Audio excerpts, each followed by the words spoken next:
ನಮಸ್ತೆ ಎಲ್ಲರಿಗೂ. ಇವತ್ತಿನ ವ್ಲಾಗ್ ಬಂದು ಬೆಳಗ್ಗೆ ಎದ್ದಾಗಿಂದ ಫಸ್ಟ್ ಎದ್ದು ದೇವ್ರ ಮುಖ ನೋಡಿ ನಂತರ ವಾಶ್ರೂಮ್ ಹೋಗಿ ಎಲ್ಲರ ಮುಖ ಎಲ್ಲ ತೊಳ್ಕೊಬಂದು ನನ್ನ ಮಕ್ಕಳೆಲ್ಲದನ್ನು ನೈಟ್ ಮಲಗುವಾಗೆಲ್ಲ ಬ್ಯಾಗ್ಗಳೆಲ್ಲ ಅಲ್ಲಲ್ಲೇ ಬಿಸಾಕಿ ಮಲಗಿರ್ತಾರೆ.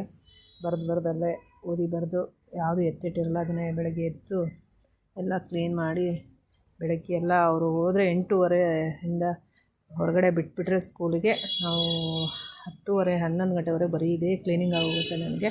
ಬಟ್ ಇವತ್ತು ಮಾತ್ರ ನನ್ನ ಮಗಳಿಗೆ ಸ್ಕೂಲ್ ಇರಲಿಲ್ಲ, ಅದಕ್ಕೆ ಮಗನಿಗೆ ಮಾತ್ರ ಸ್ಕೂಲಲ್ಲಿ ಇವತ್ತು ಸೆಕೆಂಡ್ ಸ್ಯಾಟರ್ಡೆ ಸ್ಕೂಲ್ ಇತ್ತು. ಅದ್ರ ಜೊತೆಗೆ ಲಿಪ್ಸು ಅಂತ ಪ್ರಾಜೆಕ್ಟು ಸೆಲೆಕ್ಟ್ ಆಗಿದ್ದ, ಅದಕ್ಕೂ ಕೂಡ ಎಕ್ಸಿಬಿಷನ್ ಇಟ್ಟಿದ್ದರು. ಅದರಲ್ಲಿ ಇವನು ಕೂಡ ಸೆಲೆಕ್ಷನ್ ಮಾಡಿದರು.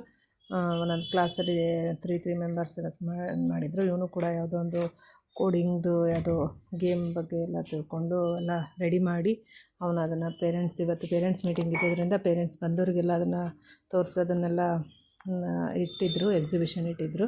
ತುಂಬ ಚೆನ್ನಾಗಿತ್ತು, ಹೋಗಿದ್ವಿ. ಅದು ನೆಕ್ಸ್ಟ್ ವೀಡಿಯೋದಲ್ಲಿ ಇದ್ರ ಕಂಟಿನ್ಯೂ ಲಾಗ್ ಹಾಕ್ತೀನಿ. ಇದು ಬೆಳಗ್ಗೆ ಎದ್ದ ತಕ್ಷಣ ಫಸ್ಟ್ ಹೋಗಿ ಎಲ್ಲ ಕ್ಲೀನ್ ಮಾಡಿ ಅಡುಗೆ ಮನೆಯಲ್ಲ ಹತ್ರನೇ ಎಲ್ಲ ಕ್ಲೀನ್ ಮಾಡಿ ಇಟ್ಟಿರ್ತೀನಿ. ಆ್ಯಕ್ಚುಲಿ ನಾನು ಬೆಳಗ್ಗೆ ಒಂದು ಸರಿ ಕ್ಲೀನ್ ಮಾಡಿಬಿಟ್ಟು ಫಸ್ಟ್ ಎದ್ದು ಕೂಡಲೇ ಫಸ್ಟು ಥೈರಾಯ್ಡ್ ಇರೋದ್ರಿಂದ ಥೈರಾಯ್ಡ್ ಮಾತ್ರೆ ತೊಗೊಳ್ಳೇಬೇಕು. ಫಸ್ಟ್ ಕೆಲಸನೇ ನಂದು ಥೈರಾಯ್ಡ್ ಟ್ಯಾಬ್ಲೆಟ್ ತೊಗೊಳ್ಳೋದು. ಮಾರ್ನಿಂಗ್ ಎದ್ದ ತಕ್ಷಣ ಬಿಸಿನೀರು ಕಾಯಿಸ್ಬಿಟ್ಟು ಆ ಬಿಸಿನೀರನ್ನ ಬೆಳಗ್ಗೆ ಎದ್ದು ಎಲ್ಲರೂ ಅಷ್ಟೇ ಮಾರ್ನಿಂಗ್ ಟೈಮ್ ಬಿಸಿನೀರು ಕುಡೀರಿ. ನಮ್ಮದು ಅಷ್ಟೇ ಬಿಸಿನೀರು ಕುಡಿಯೋದು ದಿನ ಇದ್ದೇ ಇರುತ್ತೆ. ಬೆಳಗ್ಗೆ ಎದ್ದ ತಕ್ಷಣ ಎಲ್ಲರೂ ಬಿಸಿನೀರು ಕುಡಿ, ಮಕ್ಕಳಿಗೂ ಅಷ್ಟೇ ಬಿಸಿನೀರು ಕುಡಿಯೋದ್ರಿಂದ ಗಂಟಲಲ್ಲಿ ಕಟ್ಟಿರುವಂತಹ ಕಫ ಇದೆಲ್ಲ ಕಡಿಮೆ ಆಗುತ್ತೆ. ನಾನು ಯಾವಾಗಲೂ ನನ್ನ ಮಕ್ಕಳಿಗಷ್ಟೇ ಸ್ಕೂಲಿಗೆ ಬಿಸಿನೀರೇ ಹಾಕಿ ಕಳಿಸ್ತೀನಿ. ಅಂದರೆ ಅದಕ್ಕೆ ಒಂದು ಸ್ವಲ್ಪ ನನ್ನ ಮಗನಿಗೆ ಸ್ವಲ್ಪ ಕೆಮ್ಮಾಗಿಬಿಟ್ಟಿತ್ತು, ಡ್ರೈ ಕಾಫ್ ಆಗಿತ್ತು. ಅದರಿಂದ ಅದಕ್ಕೆ ಸ್ವಲ್ಪ ಉಗುರು ಬೆಚ್ಚಗೆ ನೀರು ಹಾಕಿಬಿಟ್ಟು ಸ್ನ್ಯಾಕ್ಸ್ ಇತ್ತು ಇವತ್ತು ತೊಗೊಂಡು ಹೋಗೋಕ್ಕೆ ಸ್ಕೂಲ್ಗೆ. ಲಂಚ್ ಏನಿರಲಿಲ್ಲ, ಸೊ ಒಟ್ಟಿಗೆ ಸ್ನ್ಯಾಕ್ಸ್ ಜೊತೆಗೆ ಸ್ವಲ್ಪ ಹನಿ ಹಾಕಿಬಿಟ್ಟು ಉಗುರು ಬೆಚ್ಚಗೆ ನೀರನ್ನ ಒಂದು ಬಾಟ್ಲಿಗೆ ಹಾಕಿ ಇಟ್ಬಿಟ್ಟೆ, ಮತ್ತು ತಣ್ಣಗಾಗ್ಬಿಡುತ್ತೆ ಅಂತ. ಹೀಗಿದ್ರು ಪುಳಿಯೋಗರೆ ಮಾಡಿ ತಿಂದ್ಬಿಟ್ಟು ಹೋಗು ಅಂತ ಹೇಳಿದೆ. ಆ್ಯಕ್ಚುಲಿ ಪುಳಿಯೋಗರೆ ರೆಡಿ ಮಾಡೋಣ ಅಂತ ಹೇಳಿಬಿಟ್ಟು ಪುಳಿಯೋಗರೆನೂ ರೆಡಿ ಮಾಡೋಕ್ಕೆ ರೈಸ್ ಇಟ್ಟೆ. ಆಮೇಲೆ ಫುಲ್ಲು ಅಷ್ಟೊತ್ತಿಗಾಗಲೇ ಪಾತ್ರೆಗಳು ನೈಟೆಲ್ಲ ಸ್ವಲ್ಪ ತೊಳೆದಿರ್ತೀನಿ. ಯಾವಾಗಲೂ ನೈಟು ಪಾತ್ರೆಗಳನ್ನ ತೊಳೆದೇ ಮಲಗೋದು, ಕ್ಲೀನ್ ಮಾಡಿಬಿಟ್ಟೆ ಮಲಗೋದು. ಒಮ್ಮೊಮ್ಮೆ ಏನಾರು ತಲೆನೋವು ಈ ಥರ ಹುಷಾರಿಲ್ಲದೆ ಇರುವಾಗ, ಏನಾರು ಎಮರ್ಜೆನ್ಸಿ ಏನಾರು ಕೆಲಸ ಇರುವಾಗ ಮಾತ್ರ ಹಾಗೆ ಇಟ್ಟಿರ್ತೀನಿ ಪಾತ್ರೆ ಅಷ್ಟೇ. ಇಲ್ಲಾಂದರೆ ಸ್ವಲ್ಪ ಊಟ ಮಾಡಿರೋದು ಪಾತ್ರೆದ ಎಂಜಲೆಲ್ಲ ತೊಳೆದ್ಬಿಟ್ಟು ಬರೀ ನೀರ ಗಲೀಜೆಲ್ಲ ತೊಳೆದ್ಬಿಟ್ಟು ಬರೀ ಹಾಗೆ ಇಟ್ಟಿರ್ತೀನಿ. ಹಾಗೆ ಮಾಡ್ತೀನಿ. ಆದಮೇಲೆ ಎಲ್ಲ ಬೆಳಗ್ಗೆ ಎದ್ದು ತಕ್ಷಣ ಎಲ್ಲ ಕ್ಲೀನಿಂಗು ಮುಗಿಯೋದೇ ನಮಗೆ ಮಕ್ಕಳನ್ನ ಕಳಿಸಿದ್ಮೇಲೆ ಇನ್ನೂ ಜಾಸ್ತಿ ಕೆಲಸ ಕ್ಲೀನಿಂಗು.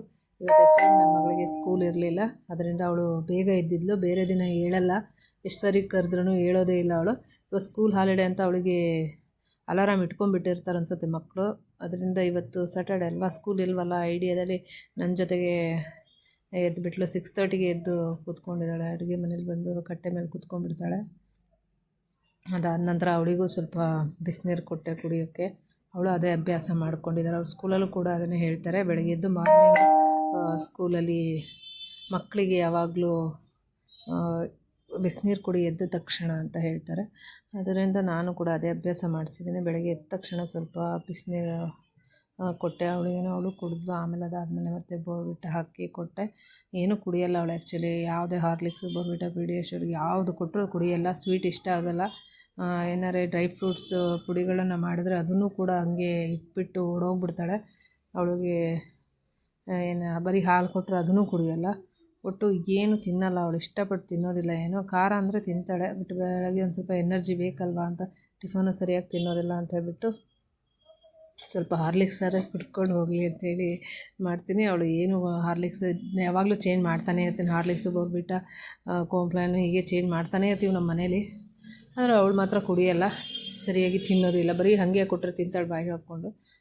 ಅದ್ರ ಜೊತೆ ಸ್ವಲ್ಪ ಬೆಲ್ಲ ಹಾಕಿಬಿಟ್ಟು ಹಾಲು ಜೊತೆ ಹಾಕಿ ಕೊಟ್ಟೆ, ಅದನ್ನು ಕುಡಿತಾ ಇಲ್ಲ. ಅಷ್ಟೊತ್ತಿಗೆ ನನ್ನ ಮಗನಿಗೆ ಸ್ಕೂಲಿಗೆ ಲೇಟ್ ಆಗುತ್ತೆ ಅಂತ ಬಿಟ್ಟು ಅವನ್ನ ಎಬ್ಸೋಣ ಅಂತ ಹೋದೆ. ಅವನು ಎದ್ದಿರಲಿಲ್ಲ. ಆಮೇಲೆ ಎದ್ದ, ಅವನು ಕೂಡ ಬೇಗ ರೆಡಿ ಮಾಡಿಸಿ ಯೂನಿಫಾರ್ಮ್ ಹಾಕಿಸ್ಬಿಟ್ಟು ನಂತರ ಅವನಿಗೂ ಸ್ವಲ್ಪ ಬಿಸಿನೀರೆಲ್ಲ ಕೊಟ್ಟೆ, ಕುಡ್ದ.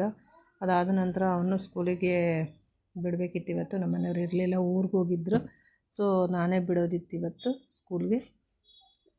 ಅದಕ್ಕೆ ಅವನ್ನ ರೆಡಿ ಮಾಡಿಸಿ ಸ್ಕೂಲಿಗೆ ಬಿಟ್ಟು ಬಂದೆ. ಇವಳು ಮನೇಲೇ ಇದ್ಲು ಒಬ್ಬಳೇ, ಬಿಟ್ಟು ಬರೋವರೆಗೆ ಅವಳು ಒಬ್ಬಳೇ ಇದ್ಲು ಮನೇಲಿ. ಅದಾದ ನಂತರ ಇವತ್ತು ಎಕ್ಸಿಬಿಷನ್ ಇರೋದ್ರಿಂದ ನಾವು ಹೋಗಬೇಕಿತ್ತು. ಆಮೇಲೆ ರೆಡಿ ಆದ್ವಿ. ಅದು ನೆಕ್ಸ್ಟ್ ವೀಡಿಯೋದಲ್ಲಿ ವ್ಲಾಗಲ್ಲಿ ತೋರಿಸ್ತೀನಿ. ಒನ್ ಡೇ ಇಡೀ ದಿನ ವ್ಲಾಗ್ ಮಾಡಿದ್ರೂ ಮುಗಿಯೋದೇ ಲಾಸ್ಟ್ ಅವರ್ಸ್ ಇರುತ್ತೆ. ದಿನ ಎಲ್ಲ ಕೆಲಸ ಮಾಡ್ತಾನೇ ಇರ್ತೀವಿ. ಆದರೂ ಅದೇನೋ ಅಂತಾರಲ್ಲ, ಪ್ರೀತಿಯಲ್ಲಿ ಮಾಡುವಂಥ ಕೆಲಸ, ಆದರೆ ಇದಕ್ಕೆ ಸಂಬಳ ಇಲ್ಲ. ಸಂಬಳವಿಲ್ಲದೆ ಇಷ್ಟಪಟ್ಟು ಮಾಡುವಂತಹ ಕೆಲಸ ಇದು. ನನ್ನ ಮಗ ಎದ್ದುಬಿಟ್ಟು ಅವನಿಗೆ ಟೈಮ್ ಆಗಿದೆ, 8 o'clock ಆಗೋಯ್ತು ಅಂತ ಬಿಟ್ಟು ಎದ್ಬಿಟ್ಟು ಬ್ರಷ್ ಮಾಡಿ ಸ್ವಲ್ಪ ಸ್ನಾನ ಮಾಡಿ ಹಂಗೆ ಬಂದ. ಇವಳು ನನ್ನ ಮಗಳು ಬ್ರಷ್ ಮಾಡ್ತಾಯಿದ್ದಾಳೆ. ಅವಳ ಅಣ್ಣ ಬಾತ್ರೂಮ್ಗೆ ಹೋದಕ್ಕೂ ಅವಳು ಹೋಗ್ಬಿಡ್ತಾಳೆ ಬಾತ್ರೂಮಿಗೆ. ಬೇಗ ನಾನು ಹೋಗ್ಬೇಕಂತ ಕಾಂಪಿಟೇಷನ್ ಇಬ್ಬರದು. ಅಲ್ಲಿವರೆಗೆ ಖಾಲಿ ಇದ್ದರೂ ಹೋಗಲ್ಲ ಇಬ್ಬರು, ಜಗಳ ಮಾಡ್ಕೊಳ್ಳೋಕ್ಕೋಸ್ಕರ ಹೋಗ್ತಾರೆ. ಹಾಗೆ ಒಂದು ಐರನ್ ಮಾಡಬೇಕಿತ್ತು, ಬಟ್ಟೆ ನೈಟ್ ಮಾಡಿದ್ದೆ ಐರನ್ನು. ಬಟ್ ಶರ್ಟಲ್ಲಿ ಸ್ವಲ್ಪ ಯಾಕೋ ಮೆಷಿನಲ್ಲಿ ಆಯಿಲ್ ಐಟಮಿಂದೆಲ್ಲ ಹೋಗಿರಲಿಲ್ಲ, ಕ್ಲೀನಾಗಿರಲಿಲ್ಲ. ಅದರಿಂದ ಮತ್ತೆ ನಾನು ಕೈಯಲ್ಲಿ ವಾಶ್ ಮಾಡಿ ಹಾಕಿ ನೈಟು ಮತ್ತೆ ಐರನ್ ಮಾಡಿದೆ ಬೆಳಗ್ಗೆ. ಮತ್ತು ಹಂಗೆ ಕರ್ಕೊಂಡೋಗಿ ನನ್ನ ಮಗನ್ನ ಬಿಟ್ಟು ಗಾಡೀಲಿ ಕರ್ಕೊಂಡೋಗಿ ಬಿಟ್ಬಿಟ್ಟು ಮತ್ತೆ ಮನೆಗೆ ಬಂದು ನನ್ನ ಮಗಳಿಗೆ ತಿಂಡಿ ತಿನ್ನಿಸಿ ನಾನು ತಿಂಡಿ ತಿಂದೆ. ಪುಳಿಯೋಗರೆ ತಿಂದೆ. ನನ್ನ ಮಗ ಟಿಫನ್ ಮಾಡಲ್ಲ ಅಂತ ಹೇಳಿದೆ. ಸ್ವಲ್ಪ ಸ್ನ್ಯಾಕ್ಸ್ ಎಲ್ಲ ಹಾಕಿ ವಾಟರ್ ಬಾಟ್ಲೆಲ್ಲ ಹಾಕಿ ಕಳಿಸಿದೆ ಸ್ಕೂಲಿಗೆ. ನಂತರ ನೆಕ್ಸ್ಟ್ ನೆಕ್ಸ್ಟು ಮನೆಗೆ ಬಂದು ಕ್ಲೀನ್ ಮಾಡಿ ಕಸ ಎಲ್ಲ ಹೊಡೆದು ತಿಂಡಿ ತಿಂದು ನನ್ನ ಮಗಳು ನೋಡಿ ಇವತ್ತು ಗಿಡಕ್ಕೆ ನೀರು ಹಾಕ್ತಾಯಿದ್ದಾಳೆ. ದಿನ ನನ್ನ ಕೆಲಸ ಇತ್ತು. ಇವತ್ತು ಅವಳು ಸ್ಕೂಲಿಗೆ ರಜೆ ಅಂಥೇಳಿ ಅವಳೇ ಎಲ್ಲ ಕೆಲಸ ಮಾಡ್ತಾಯಿದ್ದಾಳೆ, ಗಿಡಗಳಿಗೆಲ್ಲ ನೀರು ಹಾಕ್ತಾಯಿದ್ದಾಳೆ. ಇದ್ರ ಕಂಟಿನ್ಯೂ ಬ್ಲಾಗ್ ಬಂದು ನೆಕ್ಸ್ಟ್ ವೀಡಿಯೋದಲ್ಲಿ ತೋರಿಸ್ತೀನಿ. Thank you. ಎಲ್ಲರಿಗೂ ಒಳ್ಳೆಯದಾಗಲಿ.